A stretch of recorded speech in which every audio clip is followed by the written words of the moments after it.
My name is Laic Khalique, and I head up the technology-enabled care program for NHS Highland Health and Social Care Partnership. So I'm really here today just to let you know there's been a lot of talk about ambition and what we should be doing in the future. But there's not really been a lot of talk about what we're doing now for our patients and our clients. And I just wanted to give you an overview of what we're doing as an integrated health and social care partnership with technology. Now, as a lot of you probably know, NHS Highland covers a very large geographical area, probably around about the size of Belgium, sparsely populated in parts, and as was noted earlier, narrow single track roads, and it does take a wee while to get from A to B. We have patients on the west coast and on the north coast that have 3-hour journeys to travel to appointments at Raigmore and Inverness.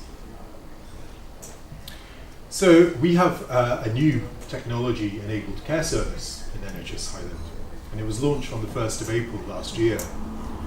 And it's our firm ambition that Highland leads the way in digital health innovation within Scotland.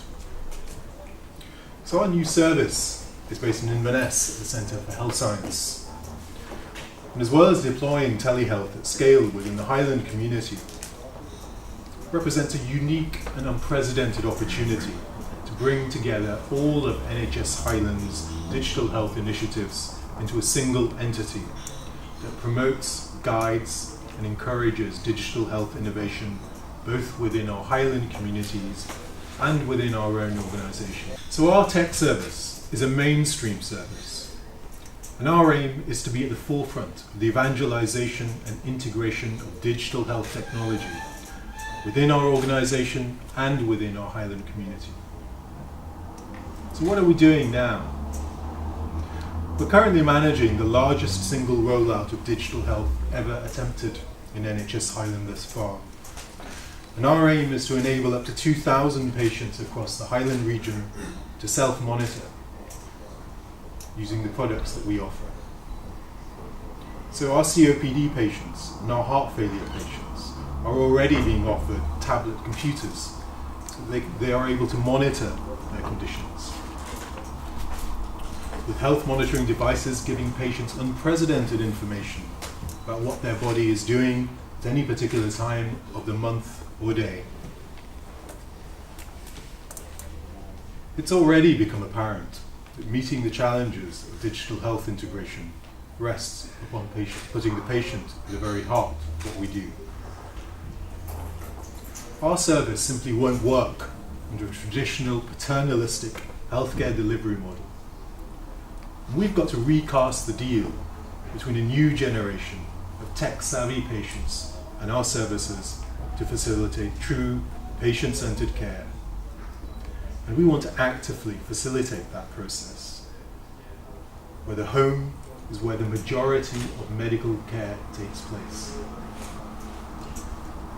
As you may know, Highlands and Islands Enterprise and Digital Scotland have invested £140 million to deliver Superfast Broadband to a significant part of the Highland population by the end of this year. Now, I live in a small village on Loch Ness, and I've just received this new service. It has an 80 meg connection, and I live in the middle of nowhere in the Highlands. It's been absolutely transforming in the amount of things I can suddenly do. So this represents an unprecedented opportunity for our service. And we're aware that we need to ready ourselves now to capitalise on this network. We're already promoting VC use for clinical consultations. We would expect to use this new network to establish robust clinical quality telepresence within Highland. And we view a digital telecare service with VC functionality as the start of our ambitions to create a new digital front door to deliver our health and social care services straight into the heart of our communities. We've conducted workshops with Telecare clients across the Highland region. And one of the strongest themes to emerge from these is the importance of visual contact with relatives and carers who live at distance. In Highland, a significant amount of our Telecare clients are family who live a substantial distance away from them.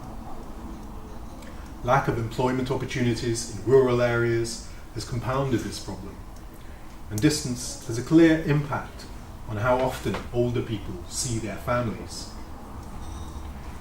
A recent WRVS survey reported that nearly 3/4 of those over 75 feel lonely. And we are aware that the quantity and quality of social interactions are key predictors of well-being. In Highland, the work that we've done so far with Skype tutorials for those over 60 and for those who have little or no experience of using computers have been extremely successful, with both relatives and clients reporting that a visual interaction is a much richer and rewarding experience. One of the key benefits reported is that this type of communication greatly improves the sense of having a social experience in a way that a telephone conversation can't provide. Carers reported that visual clues provided by seeing the face and the immediate environment of the person provided much greater reassurance around their well-being and enabled them to pick up potential health issues much more quickly. NHS Highland, as you may know, has the largest ageing population of any other area in Scotland. And I've attended many conferences on digital health over the last few years, and I've routinely heard this being referred to as the silver tsunami. It's as though this ageing population is a vast destructive force that will devastate our services. But I take a different view.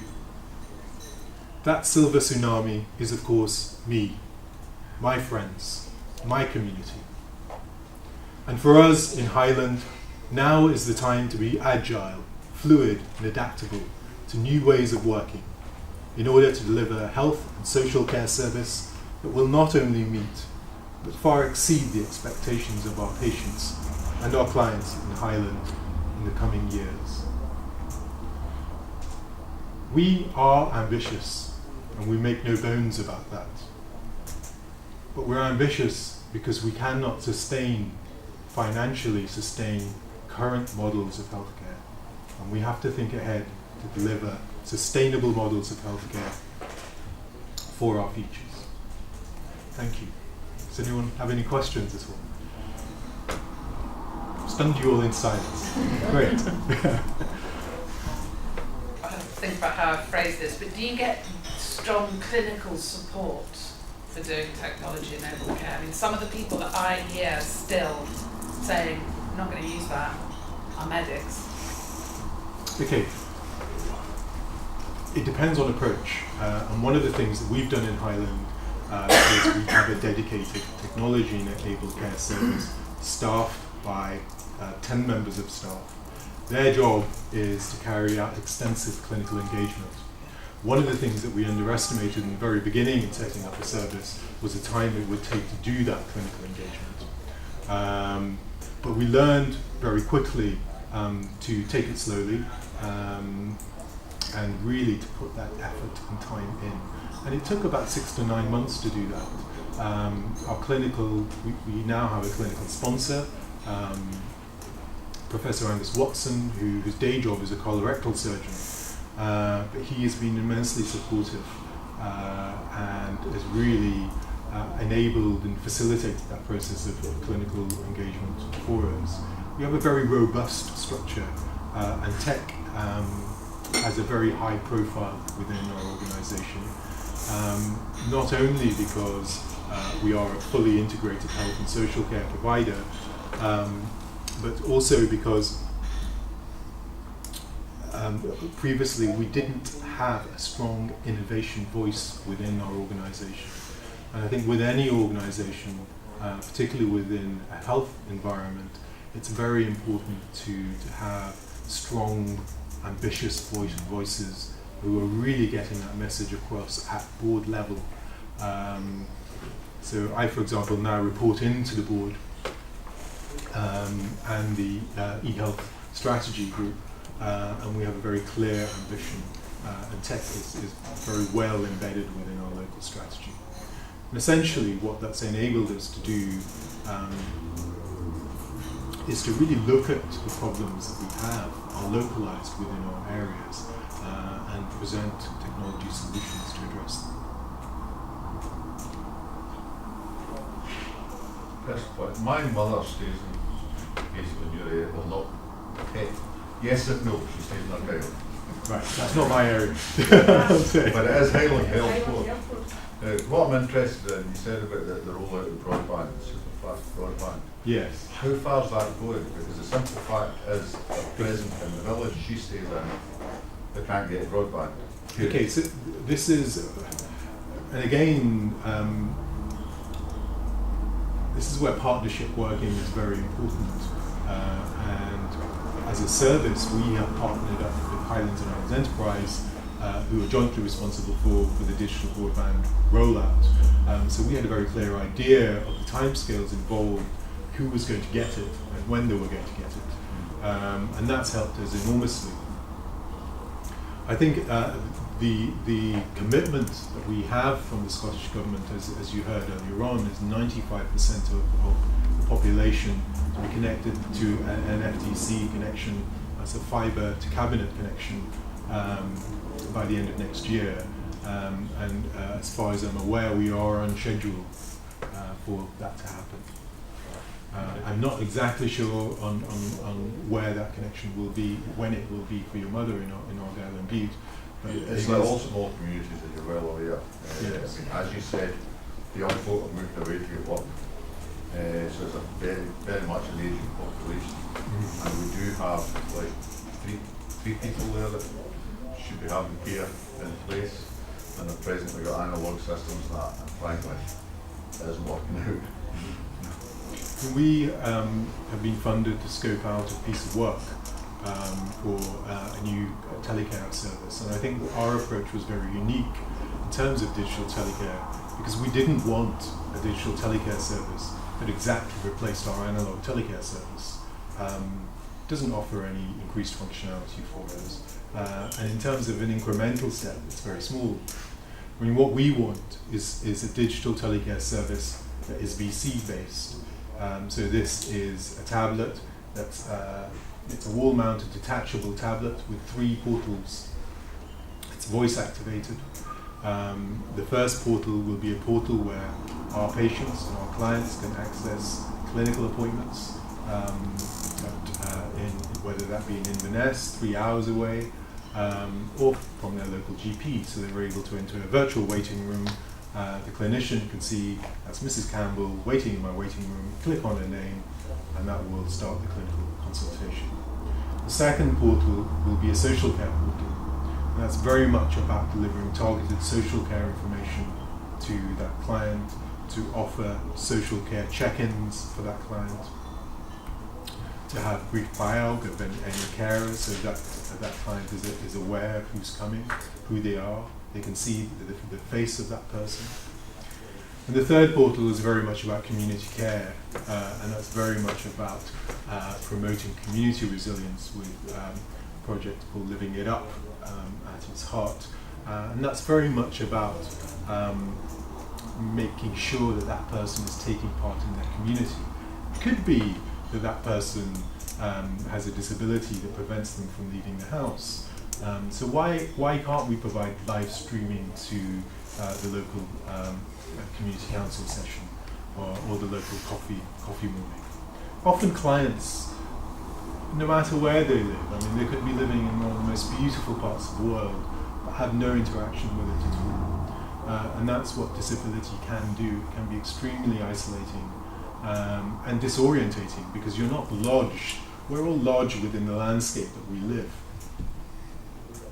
And the idea there is really to do something as simple as providing a live stream to the bird table in the garden, so that they're able to see what's going on immediately outside. And it's really just about reacquainting people who are housebound with their immediate environment. So, I mean, the ambitions that we have are quite significant. But the key thing for us is that we do now have the support, and the Scottish Government's technology-enabled care programme has been absolutely key in providing that support and really nurturing that ambition. Too often in a health environment, innovation is suppressed because of lack of resources. We're lucky enough, I think, in Highland to really get that key support from the Scottish Government to get those ambitions up and running and actually produce something that's going to benefit our patients and our clients. A slightly cheeky question. I was at an event about this time last year where people from Highland work for Highland Health Board. They weren't able to see living on their computers because the software was so old that the website didn't actually function on the platform they were trying to work on. And it's still an issue for lots of other health boards in terms of not being able to access, for all sorts of different reasons, things like YouTube, or where information is being provided by the board sector or other sectors in terms of, I mean, you might be able to refer people to services. Yeah, that's a very good point that you've made there, and for me it really illustrates that there can be a potential conflict between the day job of e-health in terms of running systems, making sure those systems work, and the responsibilities attached to that. It leaves no room for innovation. And this is why in Highland we have a distinct service that focuses on innovation. It doesn't focus on the day-to-day delivery of e-health systems and services, but focuses on innovation. And I think that distinction is very, very important. It doesn't mean that we shouldn't work together, because that's an example of what happens when organisations and initiatives are properly integrated. But it's for us, it's been great to have a separate area of focus. It is being fixed. It must be a bit frustrating if your clients have got better technology than the staff. It is, but I think e-health, as I said, has its priorities, and it has to go at the pace that it's been planned. I think the only thing that we can do is be in the background and chivvy them along a bit to wherever necessary. Any other questions at all? It's interesting, no one's mentioned anything about data and some of the data. I mentioned earlier on that our patients are now generating clinical data at a rate that's fairly unprecedented. People are going out, buying their own equipment, and we have currently no way of capturing that information. Now the Scottish Government is developing a national digital platform, which was touched on by Eddie Turnbull earlier on today. So again, the pieces of clinical equipment that we have are gathering data in the community. That data at the moment is going to specialist nurses and consultants. But for us, it would be extremely useful to give access to that data to whoever needed it within our organisation. One of our patients was called an ambulance, and the paramedics went round. He was in the ambulance and he's waving his tablet round. saying, oh, you know, I've got a tablet, and apparently he was asked by the paramedic if he was receiving private healthcare, and he said, no, this is something I got from the NHS. And the paramedic took a look at it, and originally had made a decision to admit that patient because he had low blood pressure. And he was able to see from the clinical data on the tablet that that patient had low blood pressure for the last month.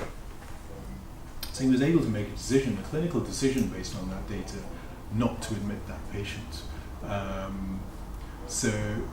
The more people that have access to the data which they can usefully use to make clinical decisions, the better for us.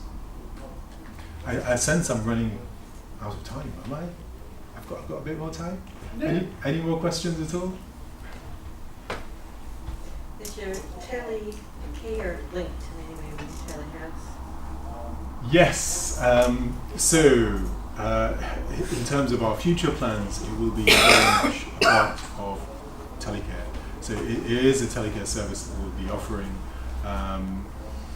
We are starting now to develop a service. We're at the scoping stages, which will involve a wireless hub within our Telecare clients' homes that will monitor their movements, their behaviour. Software is very clever software. It detects abnormal movement, so it establishes a baseline and then detects abnormal movement. And the idea is that a person who is feeling a bit unwell and perhaps not aware of it will actually move differently within their own house. They'll use different rooms, they'll perhaps spend a bit longer in bed. And the idea is that the equipment, the sensoring equipment, will be able to figure out that they're ill before they even know it. If they fall, the system will alert. If they shout out for help, the system will be able to recognise those words, and it will alert the system. If we have a dementia patient who hasn't opened their fridge for the whole day, we will know about it. We will know that they haven't eaten. We now have the ability to track our dementia patients on a Google map within a predefined limit, and if they go over that, then again the system will alert. If they fall within their community, the system will alert. This is all technology that people are using now, but we, as a health service, are not taking advantage of. So it's our ambition to really harness these new technologies. Thank you very much Thank indeed. you.